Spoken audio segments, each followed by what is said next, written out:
యాత్ర వైకాపా ప్రాంతీయ సమన్వయకర్తలతో భేటీలో ముఖ్యమంత్రి జగన్ అభ్యర్థుల ఎంపికలో భాగంగా 81 అసెంబ్లీ 18 లోక్సభ నియోజకవర్గాల్లో మార్పు చేర్పులు చేసినందున వాటిలో కొత్త అభ్యర్థులకు స్థానికంగా గ్రూపులతో ఇబ్బంది లేకుండా చూడాలని వైకాపా ప్రాంతీయ సమన్వయకర్తలను ఆ పార్టీ అధ్యక్షుడు ముఖ్యమంత్రి జగన్ ఆదేశించారు. వర్గపోరు లేకుండా ఎక్కడికక్కడ సర్దుబాటు చేయాలన్నారు. సోమవారం ఆయన తన క్యాంప్ కార్యాలయంలో వైకాపా ప్రాంతీయ సమన్వయకర్తలతో సమావేశమయ్యారు. పోలింగ్కి చాలా సమయం ఉన్నందున ప్రతి అభ్యర్థి వారి పరిధిలో అన్ని సచివాలయాలను సందర్శించేలా చూడాలని సూచించారు.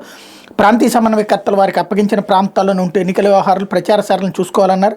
ఈ నెల 27 నుంచి తాను బస్సు యాత్ర చేపడుతున్నానని జగన్ చెప్పారు. గతంలో నిర్వహించిన సిద్ధం సభల్లాగే తన బస్సు యాత్రను ప్రతిష్టాత్మకంగా చేపడుతున్నామని, ప్రతి లోక్సభ నియోజకవర్గం చేపట్టబోయే ఈ యాత్రలో భాగంగా మేధావులు తటస్థులను కలుస్తానని, బహిరంగ సభలు ఉంటాయని వివరించారు. ఈ సభలకు జన సమీకరణ, వారందరికీ రవాణా సదుపాయం కల్పించడం వంటివన్నీ ప్రాంతీయ సమన్వయకర్తలే పర్యవేక్షించాలన్నారు.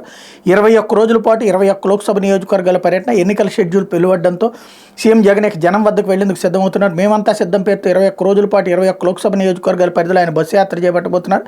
ఈ కార్యక్రమం కడప లోక్సభ పరిధిలోని ఇడుపులపై నుంచి మొదలు కాబోతుంది. సిద్ధం సభలు జరిగిన విశాఖపట్నం, ఏలూరు, అనంతపురం, బాపట్ల జిల్లాలను మినహాయించి మిగిలిన లోక్సభ నియోజకవర్గాలు మేమంతా సిద్ధం కార్యక్రమాన్ని కొనసాగించున్నారు.